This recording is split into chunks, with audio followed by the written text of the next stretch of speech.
I know I was born for this. Don't care for the critics, my words are like physics, a force that they can't stop. They just don't get it, I think they forget I'm not done till I'm on top. I know I was born for this. I know I was born for this. I believe we can write our story. All right. Hello, everyone. How are you doing today? It's Gary Wise, here with Wise Leadership Solutions. And today I'm excited because I get to bring to you a very special guest, one of our live speakers at the Ocala Inspired live speaker leadership development engagement event in Ocala, Florida on July 25th. Our guest today, he is the lead pastor at the Church of Hope in Ocala, Florida. He is the founder and the owner and the lead creator for Mark D. Cummins Leadership and Development. And he is none other than Pastor Mark D. Cummins. Hey, Mark, how you doing? Gary, it is phenomenal to be with you today. I appreciate that, man. And you're right, man. It is phenomenal. I'm very happy to have you here because as the local leaders in Ocala, I look to you to be not just an example, but a voice in the community. And I really want to make sure that we're showing people in Ocala that there are people all around them that can help guide them through this life, right? And you're definitely somebody that can help with that. So thank you for your time today. Looking forward to it. Absolutely. All right. Yes, sir. Mark, so you're going to be speaking with us at Ocala Inspired about high road leadership. And I just want to jump right into that. Why do you believe that leaders need to understand what the high road is, and how can they best use that as they work to help the people in their world? You know, Gary, that phrase, high road leader, even high road, can be somewhat of a cliche, right? We've probably had someone in our life, a grandparent, a parent, a coach, someone tell us take the high road. Right. And at times it kind of seems like, suck it up, buttercup, right? I know this doesn't seem fair, but just go ahead and take the high road and it'll all work out. Well, I think today, particularly those two words combined with the word leadership, high road leadership, is more essential perhaps than any other time, at least in my lifetime. You see, more than ever, Gary, we are a divided people. I realize your audience will go beyond the United States, but here in the United States, we're really divided. Pick whatever topic, and 50% have an opinion on one side and 50% have an opinion on the other side. And I believe that one of the roles as leaders is learning how to bring people together, moving beyond I'm right and you're wrong to understanding disagreements. They will happen. Right. In some cases, they'll happen often, but disrespect should never happen. And so in this talk that we'll have together on the 25th of July is really leaning in on how to value people, regardless of how they think, how they act, how they behave, how they vote, how they identify. As a leader, we've got to engage people right where they are. And because we value people, then we're able to bring them up, often seeing the potential, Gary, in them before they see it in themselves. That's really what we do as leaders, is we see their potential, and then we begin to lead them in a direction that will bring a better life for them and those around them. So that's kind of the big idea. When I think of the word high road, and I love when you send it to me as far as what your perspective was going to be for your topic, because I think of the road that's not going to go through the challenge per se. The high road may not always be the easiest road, but it's typically going to be the best road because it's usually one that's going to keep you out of the fray. And that's what when I got that analogy for me, high road leadership. And so I love it. I'm looking forward to it. I hope that the people that come can take that on board, because when you're working with people as human beings in all ways, you almost always want to do what you can to bring them up by hopefully not knocking them down, right? Which I don't think anybody means to do. And leaders especially, like I know, you're almost danged if you do, danged if you don't, but you try your best, right? Yeah. Mark, I'm curious to know, for those of the people that have never heard your voice before, that possibly might have never seen your face before, could you kind of give them some wave tops as to how you became not just the leader you are, the speaker you are, but the human being that you are today in 2025? Absolutely. So, I grew up in a broken home in the 70s. Back then, we used the term latchkey kids. Mhm. Parents divorced. My mom had to go back into the workforce. She had no education to speak of except for her high school degree. And so, Right. in many ways, latchkey, lock the door and don't get arrested. It was kind of the parenting strategy. And I was an upset, angry teenager. I'm 5'7" tall. I think I'm 6'4" tall. I was fairly good in athletics, but there were Right. limitations at being 5'7". So college football was outside of my future. And I remember watching a commercial on television, and it really just kind of captivated me. Back then, TV was I'm going to date myself, Laverne and Shirley, and on Hey. right, Happy Yep. Days, Magnum PI, Right. right, kind of a deal. And I was so tired of people telling me what to do. My mom, uh, coaches. I worked at a Perkins Pancake House growing up, and I had a boss. His name was Chester Lipinski, first generation immigrant from Poland. And I remember one time, it was a Saturday morning. Now back then, Gary, like, people, when they would come to the restaurant, you would actually have a smoking section or a non-smoking. Remember, you'd go in Right. for your reservations and they would say, what do you prefer, smoking, non-smoking, or Right. first available? I mean, it's Right. kind of crazy, right? Even on airplanes, they smoked.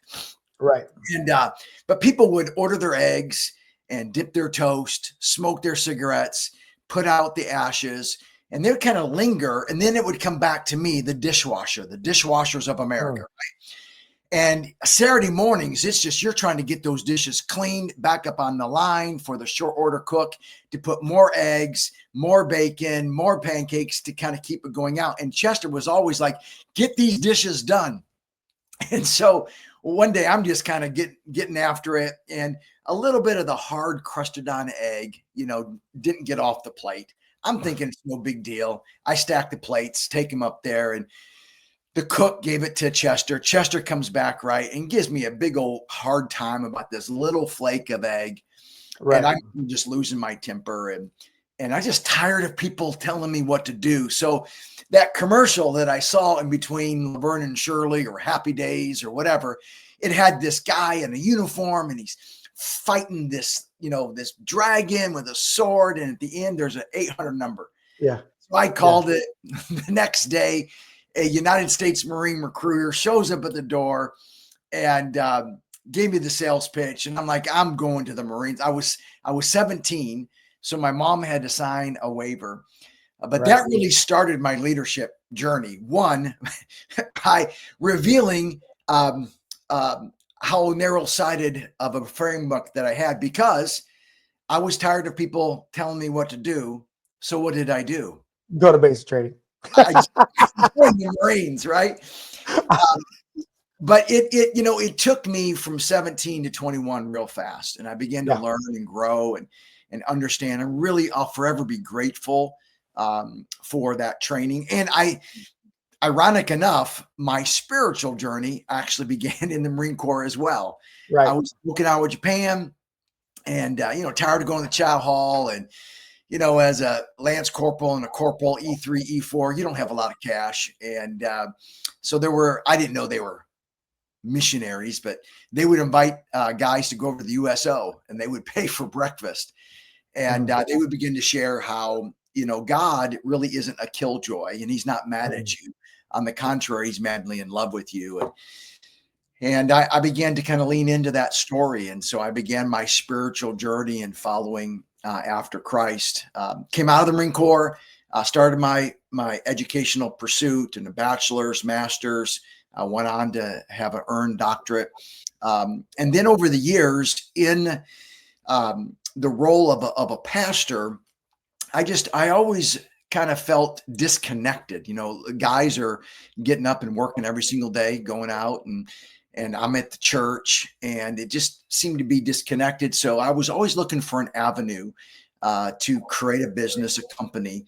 And I came from the perspective, and we can talk about it more. But I really believe the greatest leadership book ever is the Bible. And Agreed.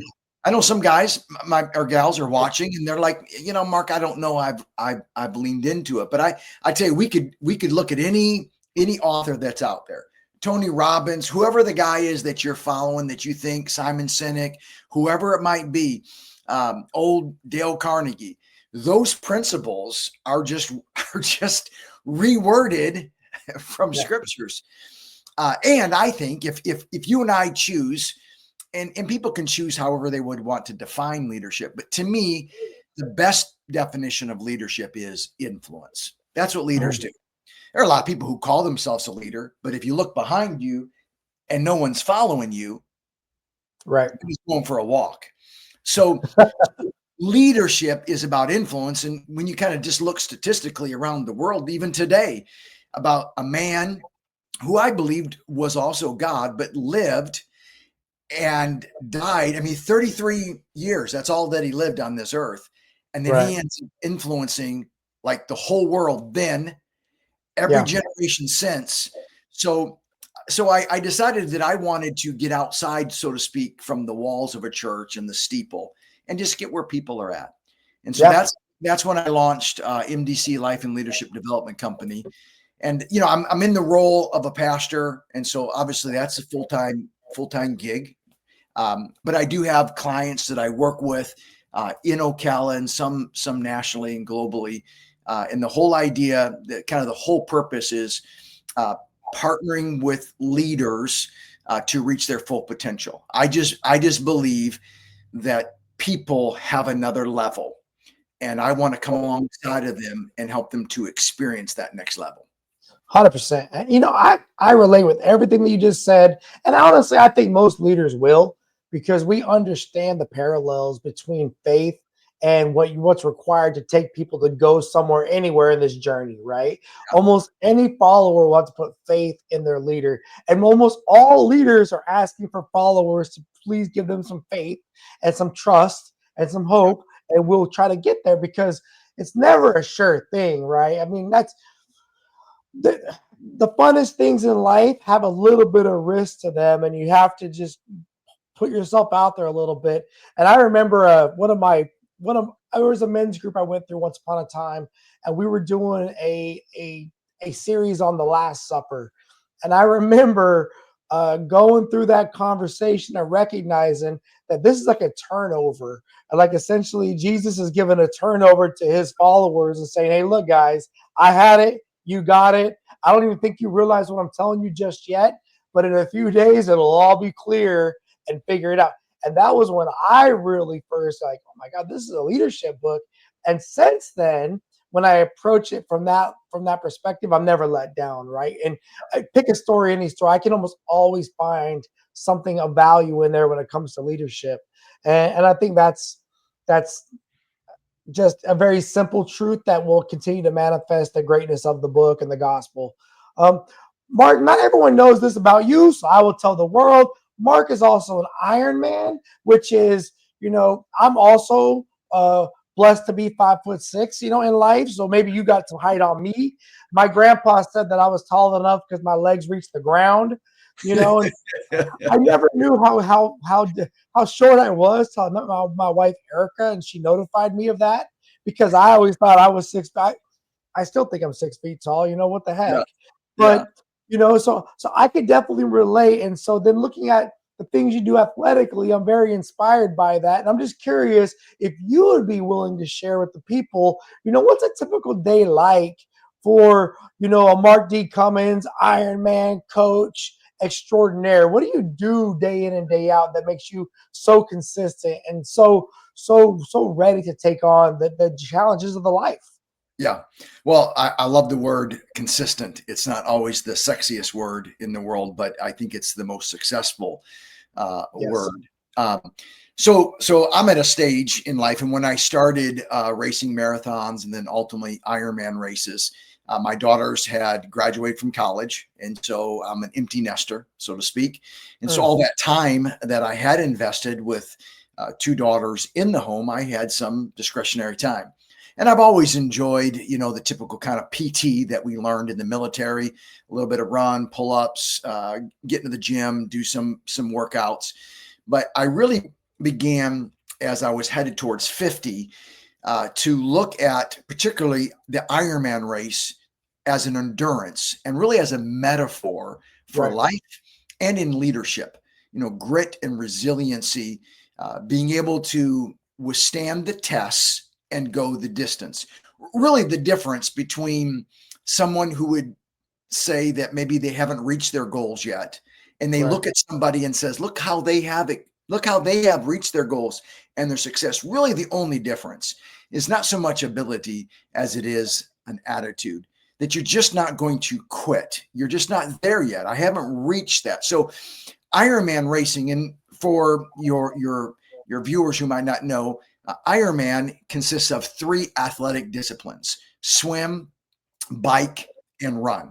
So you swim in the open water for 2.4 miles, either the ocean or a lake.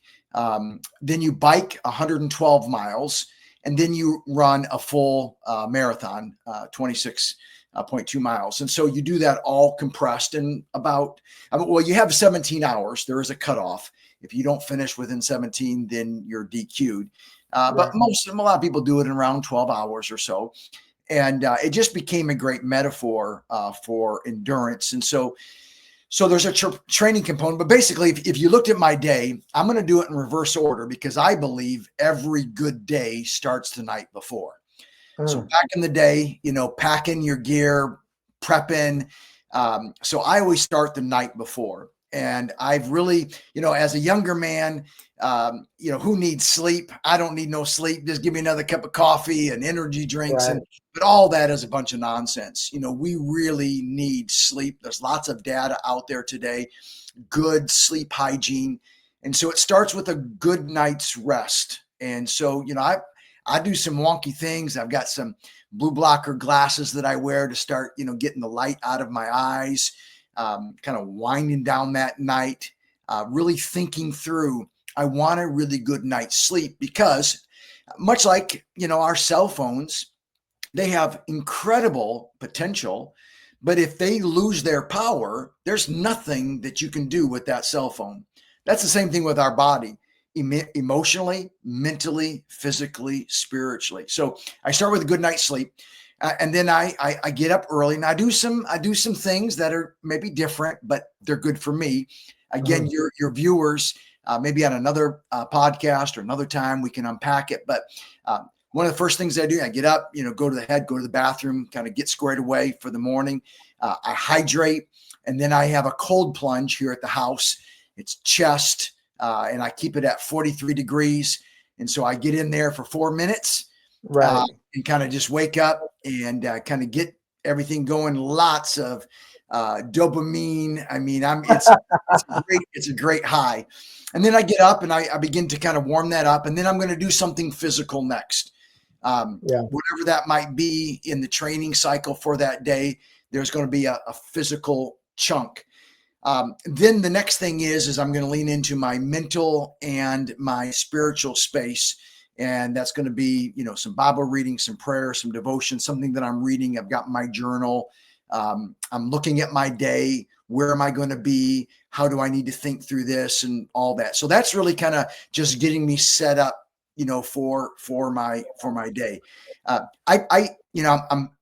a huge proponent of hydration. I think a lot of us are just walking around tired because we're really just dehydrated. So I'm always looking to be hydrated. I love coffee, but a lot of research is out there that and some might not like this, but the best way to have your coffee is about 2 or 3 hours after you wake up to let the cortisol and a lot of the chemicals drain out of your brain. And so usually I'll start having that first cup of coffee about 3 hours later. I practice some restricted eating. I'm usually not eating until probably noon or 1. High protein all throughout my day. There are cheat days. One of my mentors, says, "Hey, ain't nothing wrong with birthday cake Yeah. on your birthday." Yeah. We like to have it every other day. So I'm nutritionally looking at what I'm eating all day long. Again, it's fuel. I'm trying to fuel my body physically, my brain, mentally, and emotionally. Then I would have, if you want to use the word a professional lane, I've got the professional lane of being a pastor. And so staff, all the different outreaches, all the different nonprofits, mission organizations that we're working with. Sunday's always coming. So we're always prepping the upcoming Sunday. We really lean into our next generation space. So the preparation of how are we really, not just having a space for babies, toddlers, elementary, middle school, high school, but how are we systematically training them so that as they go through that process and they graduate from high school, just like there's a scope and sequence in our schools where we take a young person from kindergarten to high school graduation, we have a scope and sequence. So we're looking at that every day. So that's that lane. And then the lane of leadership development, different clients, how I'm checking in with them, where they're at. Then I'm married this past week. We celebrated our 36th wedding anniversary. Congratulations. I saw that. Thank you. And so there's that time where Linda and I are checking in with each other, spending, where are you? How, high communication, valuing each other. Then the day is starting to come to an end. Again, I don't have children at home anymore. Yeah. So I'm often doing some type of training in the evening. It could be a walk. It could be yoga. It can be something. And that one is usually with Linda. So we're able to have a conversation as we go through whatever the day happened or what's in front of us. And then I'm beginning to wind that down. You get up early, you got to go to bed early.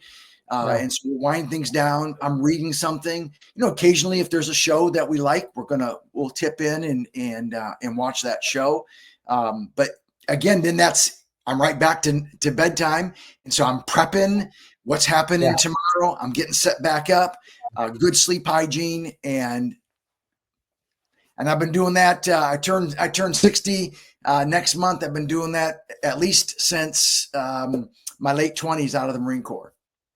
What I love about that is, number one, your results speak for themselves, but people always ask, how do you get to the result? Well, it's the consistent behaviors you choose to do every day.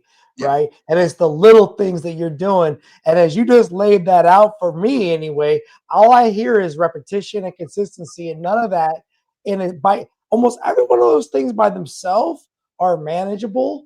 Put that all together. It is a very, very impressive schedule, but it's also something that works for you. And I can relate to that because I know how hard it is to have that repetition and consistency. So thank you for sharing that.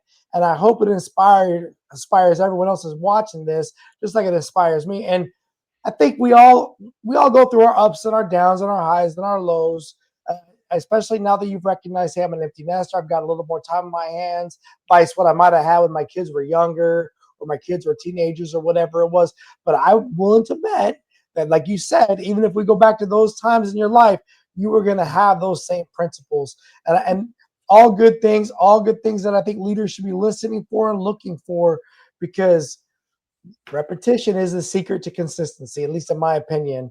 It's knowing how to manage that balance and not losing yourself through the day in and day out of life's changes and consequences, right? Mark, God, I know you've gone through a lot in your life. Again, joined the Marine Corps, rose up through the world of being a pastor, had a family, raised your daughters, done all the great things in your life.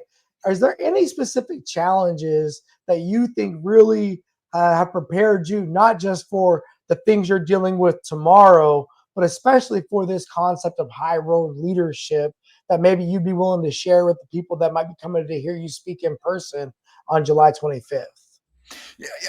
Yes. Several. One is, the relationship with my dad. It was very volatile. And in many ways, I always kept it at arm's length. And inside of me, the thought of revenge. Inside of me, not high road leadership, low road leaders. You did this to me, so I'm going to do this to you, right? Yeah. You made me feel like a loser. I'm going to make you feel like a loser. And that mentality, you see it in politics, you see it in marriages when they don't go to the distance and they break up, and you can see it in the dad and child relationship. You can see it between employer and employees. And so, I struggled for a long time. I think as children, you want the hand of blessing of your father on you. And when that's withheld, it's real easy to get to the low road, right? And so, without a doubt, kind of the dysfunction of that relationship began to shape how I was thinking. And I began to say out loud, this is less than best. And when you're on the low road, what I'm really like, I let my dad continue to do those things to me, even though I was a grown adult, because leadership, as a leader, the word forgiveness is not just a relationship word. It's really a human word, because if you're interacting with any human being, it's always going to be messy, and we all have good intentions, but we often disappoint each other. We drain each other. We show up less than best. So if you're going to be a high road leader, you've got to become familiar with practicing forgiveness. Now, I realize not everybody comes from a faith background, but for me and my faith, it has become a strength because I watched that forgiveness modeled by Christ. And so I watched how he demonstrated it. And so now I'm modeling what my mentor, Savior, did for me. And so I did that with my dad. Then in the role of pastor, there have been many times that people thought that I was the devil incarnate. And I understand that. Sometimes it was my own fault. Sometimes my own insecurities, my own, lack of self-awareness, how I said what I said. You can say things, Gary, that are truthful, but if you say it in an ignorant, mean, disrespectful way, then everybody loses the truth. So I've had to learn that when, I lean into people's lives, I love them, I visit, I'm there for those moments. And then later, when perhaps I make a decision that they thought was less than best, it's not going how they want, then they detach. Again, even in the role of a pastor, that low, or even, Gary, let's not just say low road, let's call it the middle of the road. And the middle of the road, right? Be as dangerous, because middle of the road is transactional. It's, Gary, I'll do this for you if you do this for me. And that's not healthy. It's still about me. I'm willing to do something for Gary as long as I get something for me. And so that middle of the road, and we all know kind of the cliche, the only thing that exists in the middle of the road is roadkill. And so, leaders can't just be focused on a low, I'm going to get back at them, or even middle, hey, let's just keep it fair. You give a little bit, I'll give a little bit. No, high road says, I'm starting with Gary Wise. I believe who he is. I believe the potential, regardless of what you've said, regardless of what you've done. I'm going to lean in, and on the front end, I'm going to deposit into your life, regardless of what you do for me, because as a leader, a high road leader, my generosity comes from a place of security. I'm not trying to get something from you, Gary. I'm not trying to get you to do something. See, a lot of leaders, Gary, misunderstand motivation and manipulation. I'm going to motivate you because I can see, as a leader, I can kind of see where you could be. And so I'm going to coach you to get there. That's different than a leader who wants something from you. And to get something from Gary, I got to get him here. Now that leans into the manipulation space. This high road leadership, and particularly as we lean into Gen Z, Gen Alpha, millennials, being authentic and showing up that I want good for you, because everybody is going to lead, right? Particularly we get older, you're going to lead somebody younger. And more than any other time, that positional leadership, because you're the boss, because you have the office that has the window, because it just doesn't matter. As a leader, we're trying to lead people to share a common vision for our company, for our team, for our church, to head in the same direction, unified, so that we can experience the success and the goals that we're all looking for. And that's a challenge today. And that's why High Road Leadership is a tool that every single leader needs in their leadership toolbox. Definitely. And for me, when it comes to everything you just said is spot on, perfect. First, I want to start with thanking you for sharing about your dad. So many people out there will relate, because we all have things we went through in our life. And unfortunately, parents sometimes can be less than best. And so I think a lot of people can connect with having similar memories and or challenges in their life. And then to see you where you've come from and being able to forgive, which I tell my students all the time in class, like, one of the easiest things to do is to just forgive someone. It's not to say you forgot. It's not even to say that it was okay. It's just to say, I'm not going to sit here and hold this against you forever, because I don't have the energy for that. And I'm just not going to keep putting myself in the same place to let you do wrong by me. But that's just another healthy decision I'm going to make. So as I take control of my life, I'm going to make a move, right? And then you talked about how, high road leaders are going to be people that are not manipulating. And that's so critical for me. I tell my students who are now my followers, I told people in the military, I love when someone's leveraging me. I do. As long as you're telling me that you're doing it, as long as I'm in on it. I just hate when I don't know what's going on and I feel like you're taking advantage of me. That's where I get a little suspicious. And I think leaders, more often than not, they do their followers a disservice by just not telling them everything that they need to know. And now, here's the other thing, that part of that, though. Followers have a responsibility to be listening and paying attention, because it's not the leader's job to always catch them and say, hey, did you get all that? At the end of the day, we all got a responsibility in this life. But I think that leaders that are working their best to be not just high road leaders, but the best they can be for their people, they're going to work on, I think, telling them all the information that they know, and hopefully building that trust up. So when they don't have the information, they can still get the followers to support them, because it's probably, unfortunately, a crisis,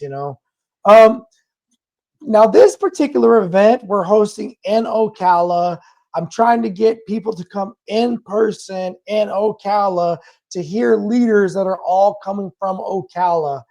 And I'm doing this, number one, because kind of some people said that first people said it couldn't be done. Then I went to your event last year and saw Live to Lead. And I was like, there's a whole room full of people that are interested in the same stuff that I'm interested in. Yeah. Oh my gosh. Okay. And then the next thing was, I know that we're growing. And so I guess my question for you, Mark, is where do you kind of see Ocala or leaders in Ocala going next 5 to 10 years? And what's your perspective on how people can best swim, guide, row the right direction so we can all be on the same team? Yeah, that's a good question. So, Florida is growing. I think there's several reasons for that. One, how we experienced the pandemic compared to other people. Right. There was a lot of freedom here. Our local and state government allowed us to lead ourselves and to lead our organizations. And so I think people saw that, and many have said, hey, I want to go there. We are the Sunshine State. And so, of course, people come because of that. Ocala, for anyone who isn't aware, we're right in the center of the state. We're north of Orlando, south of Gainesville, straight across from the Gulf and from the Atlantic. And last several years, we've had a bad run with hurricanes. And so we have people on the coasts who they want to stay in Florida. So they've come to Ocala. Relatively speaking, although our housing market is definitely up expensive in Ocala compared to the coast, it's much more reasonable, and you can actually have some land here. All those things, having the College of Central Florida here, UF just to the north of us, Right. is very attractive. And then other areas in Florida, those urban zones have become so congested. You just can't get around at all. Now, I know here in Ocala, many of us can complain because, our traffic has definitely increased. But compared to Orlando, to Jacksonville, to Tampa, to Miami, to Fort Myers, it's nothing. So we are growing. Our local Chamber of Economic Development here has told us, CEP, that we're growing 260 people every week. So every Friday, another 260 people have landed. And we're building new elementary schools. You drive around town and you see multiple housing developments everywhere. So I think that means change is coming to Ocala. And Ocala, we've got some really great people, but many haven't seen change. It's kind of been just the same old good Ocala over the years. So leadership development, those who attend, they're going to begin to grow because, Gary, the bottom line is this: it doesn't ever get easier. It's a myth. People want it to get easier. It'll get easier if DeSantis gets rid of the real estate tax. If this happens, life never gets easier. What we need to do, Gary, is learn how to do hard better. See, that's what your event is going to do.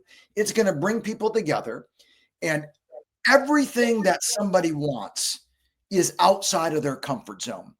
Because if it was inside their comfort zone, they would already have it. So there are people in Ocala who have some relationship goals. They have financial goals. They might want to start a business. They might need to know how to better manage their team. Because I'm telling you, Gary, one of the deficits today is finding good, competent, culturally sound people to work on your team. And the days of kind of letting somebody, maybe, they're not a 10, they're a 6 and a 7, and they're a little bit quirky, and sometimes they're grumpy and frumpy. Right. I'm gonna let them go and go find somebody else. I'm telling you, if you've been looking for people to hire people, it's challenging out there. So coming to this event, people are going to learn how to grow the people that they have into better leaders. They're going to learn no longer to see change as the enemy, but this now increases the potential for all of the growth that I would want to have personally. In leadership development, they're going to understand, okay, I need to learn how to do hard better. I need to become familiar outside of my comfort zone because I do have goals and I have dreams and I want to experience this. You can scroll all day long on social media, and there's all kinds of good content and good communication. But when you come to your event, Gary, the difference is this: you get to be in the room with other human beings who are equally hungry. Because it's a local Ocala event, you're going to be able to network, and we really are better together. And Definitely. So I really think that's, the next 5 or 10 years are all, here's the deal. The next 5 or 10 years are going to happen, whether or not you like it or you don't like it. Right. Whether or not you grow or you don't grow. They're coming. Tomorrow is coming. Next week, next month, next year, next decade. The question is, are you willing, are our listeners willing to grow up into what's coming? That's the key. Otherwise, you're going to end up sitting on a couch with a remote control. You're going to be talking to the TV because of all the things that you see that you don't like. Where coming to this event, Gary, you can grow. And now, because that growth and development, you can lean into the culture and the areas that you see less than best. You can become a part of the change and the development in making our world better and brighter. So well said, and I tell my students this all the time at the school is don't be a zombie. Like Life is happening every day. You could choose to put on pajamas and walk around high school and act like you're not really in high school, but you're going to possibly not get educated and you're still going to move through the day. But instead, how about if you put on some decent clothes, like you cared what you looked like, you went to school, you paid attention to the teachers, you networked with all the kids in your classroom because you never know who's who in high school, and you actually got some quality out of the day. And then I tell them, I feel the same way about adults that are out there in the world because I've seen it through my adult life in the military and now in the civilian sector. Some people just don't realize the opportunity that is truthfully around them all the time. And when I came to Ocala, I mean, I could feel the energy here. You're not, if you're expecting to see like skyscrapers going up, that's, you're not going to see those, right? That's not what's going to happen in 2025. After 9/11, I don't want to be trapped on the 100th floor of some building, right? So people are going to be leveraging technology and they're going to be leveraging collaborations and community to build things. And then for the people that are actually plugged in, they're going to get access to these opportunities. And for the people that are just wondering why the traffic is more traffic or why there's more people in the schools, what happened to my hometown? Unfortunately, they're not going to know everything. And if they're expecting people are going to tell them, it's, the world is out there for you to get involved in. I tell this to the students all the time. And I want the people listening to our voice to know that come to events like Ocala Inspired, meet with the people that are out there discussing with the innovators and the collaborators and the ones that are looking to the future, and let your voice be heard, because honestly, there's enough room for you, but you got to want to put your hand in the air and say, hey, pick me. And then to your other point, and you've got to continue to improve because people can afford to be a little more selective. You know, no longer is there only a certain amount of people to pick from. But like you said before, I believe the best team that you'll ever have is the one you already have. Work on train. Yeah, I mean, it sounds easy. I'm going to go hire somebody else. I'm just going to fire this person. That's a flawed concept, man. Like, it's hard to find new people. Instead, I'm going to love on you. I'm going to teach you some things. I'm going to figure out what you're looking for, figure out how I can help you get there. And it's a win-win. Yeah. And away we go, right? And I hope that that's what the takeaway that people not only find from Ocala Inspired, but they find in our community, because I want to have a community full of people that want to not only live here, but want to be a part of a vibrant community that shows why it's so great to live in this part of the country. I mean, when I retired from the military, I could have gone a lot of places, and I'm so thankful that God brought me to Ocala, because this is exactly what I was looking for. And to the people that are not sure if life is great, go to a Friday night football game and sit in the stands. I promise you, America is alive and kicking, and that's where you'll find it, right? You're not going to find it on the news, but you'll find it in the state, in Booster Stadium, watching the Vanguard Knights play somebody, right? It's good football. It's a good time. Mark, that is what I have for you today. Do you have any saved rounds or alibis or anything else you'd like to say before we wrap up today? I just, I think everybody should just mark their calendar for the 25th of July and just mark that out and make that a commitment. You know, Gary, there's a big difference between trying and committing.